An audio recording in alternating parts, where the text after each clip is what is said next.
Hello and welcome back to the MLB DFS Slate Breakdown for Tuesday, July 25th. We got a fun one on tap today. Yesterday's slate was super exciting, pretty crazy how that slate ended with major Pittsburgh leverage just coming through to win people some money. So today we will start off by going over yesterday's slate a little bit, and then we'll get into pitcher ownership and lastly into the stacks to consider today. So before we get into it, make sure to like, comment, and subscribe to all our videos. Also, come join us at LineStar. Get involved in the chat. Get involved in the community. Only $29.99, and it gets you access to all of our props, all of our DFS, the projections, the optimizer, leverage tools, whatnot, everything that we have. If you don't want to do the $29.99 a month, there is a 3 free day trial available through the App Store. So you can try us out first. Just go to your App Store, download LineStar, and get that free trial there. Now, let's get over to the perfect lineups. We're going to start on the FanDuel perfect lineup and go from there. So the FanDuel perfect lineup, we got Kenta Maeda, who we did talk about yesterday, being a very interesting spot with such a high combined K rate for his salary, and he paid off. He's in the perfect lineup. Then we have a Pittsburgh 3-man stack to get it done. That Pittsburgh stack had some major leverage. I think I kind of dropped the ball, not touting them a little bit yesterday just on that leverage. Yu Darvish has been shaky this last year. He's been good. He was good, in the short term, but over the year he hasn't really blown anybody away. So it made total sense to have some Pittsburgh, and Stained Corn 69 made it happen yesterday. A nice 4-man Pittsburgh stack, 2-man Padres, and then 2 one-offs with Castillo as his pitcher, who Castillo was the highest scoring pitcher. So well done. Really good lineup. And now let's check out some DraftKings. So DraftKings has Maeda and Castillo. Once again, a 3-man pit stack, and then some one-offs here.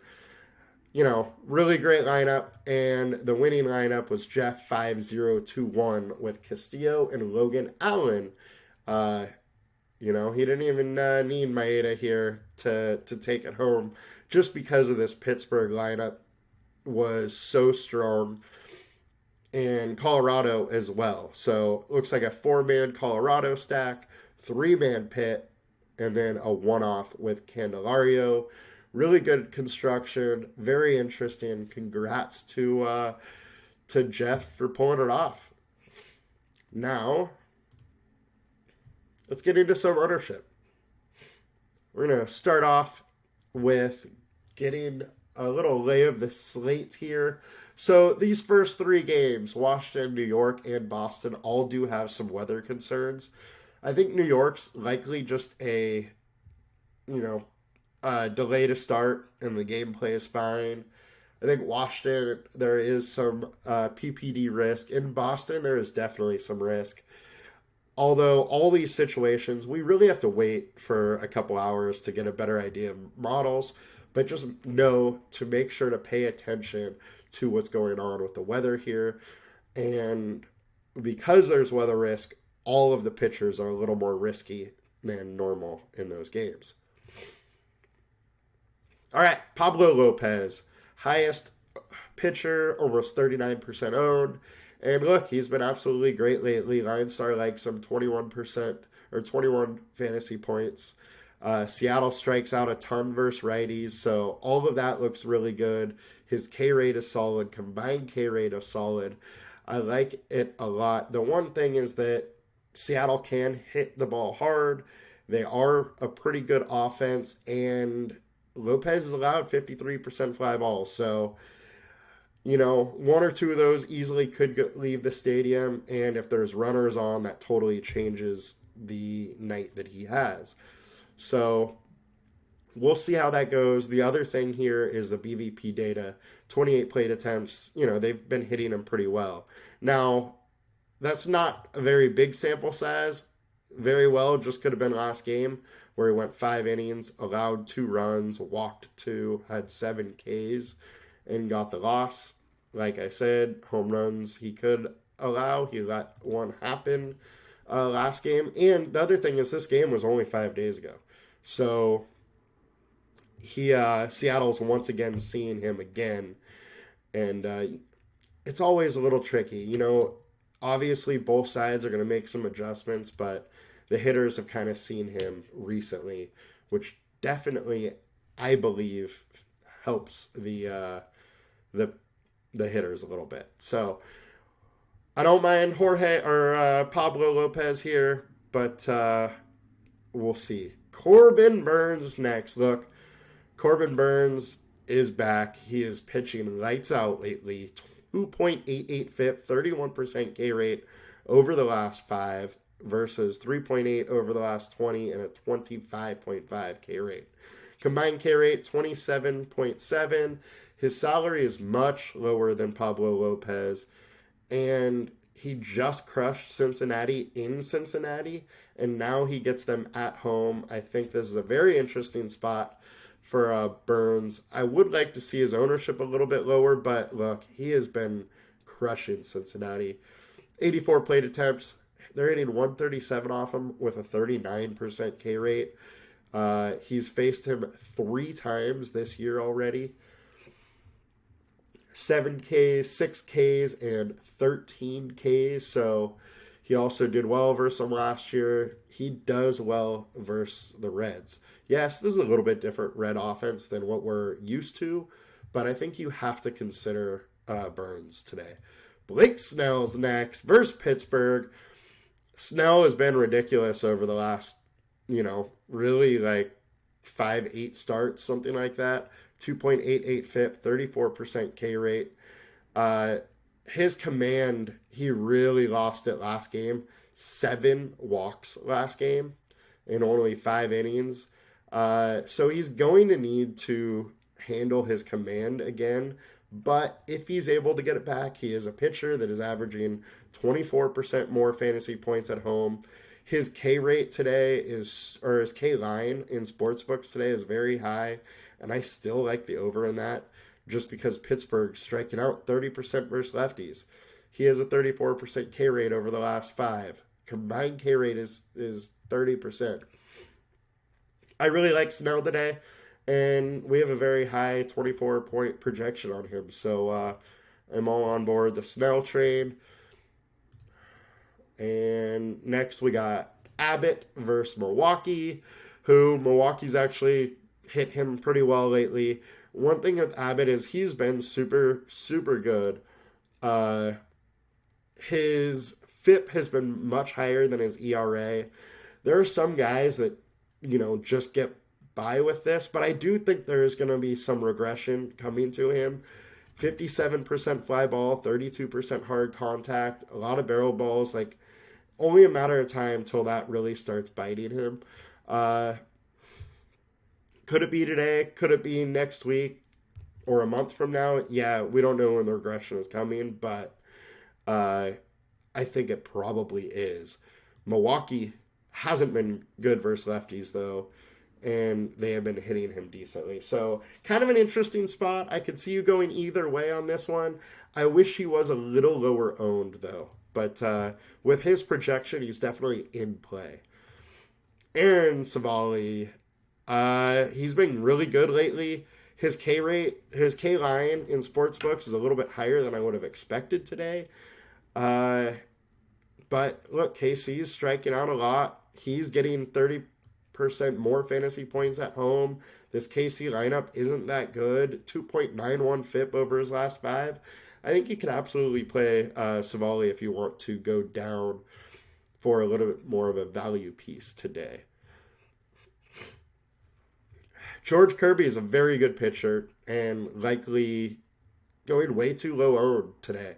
One thing, though, he's not as good away, 33% less fantasy points away, but Minnesota strikes out so much versus righties that I think there's some safety in him today, just that K rate. He doesn't walk guys. He has, Minnesota strikes out a ton. His K rate's meh, it's fine. But a 24% combined K rate at 8,700 isn't too bad. And I don't mind him whatsoever today, especially at lower ownership. Verlander, 8% owned versus the Yankees. Verlander's been good lately. The one thing is K rate just hasn't really been there. 23.7% over the last 20, but down to 20.8 over the last 5. So that's a little concerning at his price, when the Yankees also have been hitting a little bit lately. Alex Cobb, there's issues with him not working too deep in the game, so I don't know if I'd go there, but it is a very, very good matchup, and he's fairly cheap. And he does have some ceiling games, so this is kind of an interesting low-owned pitcher option. Herman versus the Mets, it's fine, just don't love it. Urias versus Toronto. We got to bring up Nick Pivetta here, just because Pivetta has been so good coming in relief, and he's likely to do that again today. The one thing I do need to bring up is just 3 days ago, he pitched 1 inning, 15 pitches. I would expect, because of that, he's not going to go like 6 innings like he did against Oakland. It's going to be more of like this 3-4 inning situation where I think it really limits his upside. The other thing is, we don't know what's going on with the rain in Boston today, so be a little wary of that one. Morton, because of the rain situation in Boston right now, I am saying I'm not going there. But Bassett, look, he has been either extremely good or has got shelled this year. This kind of variance is very interesting in GPPs because it means ownership doesn't go there, but he could put up a very big number against a tough Dodgers team. The one thing, he's not doing well away. He's been getting shelled away. So this is a situation where I don't mind playing both sides of this, either stacking the Dodgers or playing Bassett. All right, now let's get into the FanDuel pitcher ownership here. Talked a little longer than we should have there. All right, so Pablo Lopez coming in, highest owned pitcher with Blake Snell right on his toes. Corbin Burns next. I think all three are in a good spot. Verlander is fine. I do worry about his upside a little bit. Herman, decent price, so kind of interesting there. Savali, I think, is a little high price for his K upside. Steven Matz might be interesting here at 7,400. It is versus a tough Diamondbacks team, though. Urias, only 8,800 is pretty interesting. He's been... I mean, he just got shelled, but outside of that, the next 2 starts he had, he was pretty good here. He's averaging more fantasy points at home. Toronto isn't great versus lefties. They struggle a little bit more. 138 ISO versus lefties, which is way less than they normally do. So I think Urias is kind of an interesting play on FanDuel just because of his price. George Kirby, I think, is absolutely in play here as well. So pretty interesting spots, and let's have some fun with some stacks here.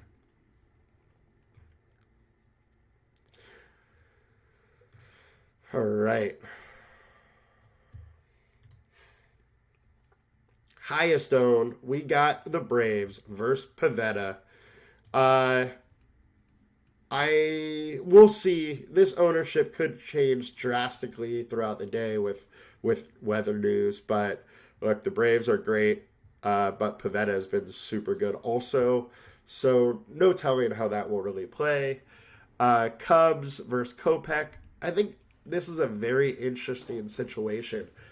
Kopech hasn't been great lately. We know he can give up hard contact. He can get shelled a little bit. And this Cubs offense is kind of sneaky and not that expensive. So I don't mind that one. Also don't mind the Giants versus Waldichuk. Waldichuk lets a lot of guys on and gives up some hard contact. So Giants are kind of sneaky, even though they are a little bit higher owned. Washington's absolutely in play. This offense has been kind of fun. And Gomber isn't a great pitcher, although he's been much better lately with a 3.69 FIP over his last 5. All right, let's go into our highest projected lineups. All right, so we got the Braves. We got the Dodgers. Talked about the Dodgers being very interesting. We've talked about the Braves already.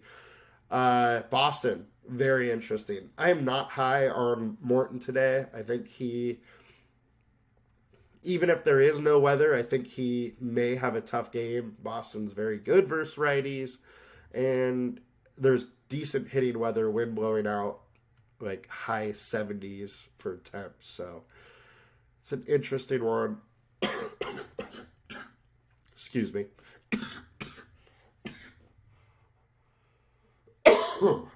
Whew, sorry about that, guys. All right, so Cincinnati is... I don't love it versus Burns. Burns was getting shelled earlier in the season, but he's been lights out lately. And Padres versus good old Dick Mountain. I gotta like the Padres stack. They have to be mad and upset after that game last season, or last night. I am, at least. They just got absolutely shelled. But this Padre offense, when they're hitting, they really hit and do put up 8+ runs. But tonight's absolutely one they could. Rich Hill's not that great, and if you get to that bullpen early, there's real chance of some damage there. Houston, I think you got to talk about. We got Yeri Rodriguez on the mound, which we don't really know much about. So they're very interesting. And Texas versus JP France. France has been a pretty solid pitcher. He's efficient, works deep into games, and hasn't been allowing a ton of runs. So I don't love the Texas stack, but it could absolutely get there. Diamondbacks are always kind of interesting, especially against Mats, who, is probably just a little bit above average as far as a pitcher in baseball. White Sox versus Hendricks is interesting. Hendricks, 4.87 FIP. He can absolutely get shelled, so they're a cheap, interesting stack. Now let's get over to the value. Minnesota. We've talked about Minnesota a lot the last few slates. They've been hitting well. Kirby's good. Kirby's better at home, though, and he is away. So it does make a little bit of an interesting lineup there. And let's see, Boston, I do not mind whatsoever that value stack or the Washington one. Oakland is interesting. We've seen Cobb kind of get shelled, and you could get into that bullpen. So a lot of different interesting ways to go here on this slate. And then ceiling-wise, Dodgers, Padres, Braves. Look, ceiling's best offenses usually come to play. All of which are pretty interesting to me, so I like them. Implied runs, Washington leads the way, Cubs are next. Guardians, Guardians are very interesting. Greinke hasn't been good, and he was on a pitch limit last time out, so, maybe you get to that bad bullpen a little bit early, and that is trouble for the Royals. And then Padres, Houston, Dodgers, all kind of in the mix here. So a lot of different ways you can go today. Unlike yesterday, I don't see like a huge leverage spot. You could go Seattle versus Lopez, but I don't love it. But yeah, that will do it for us today. I'll be back tomorrow. Good luck. Let's win some money. Adios.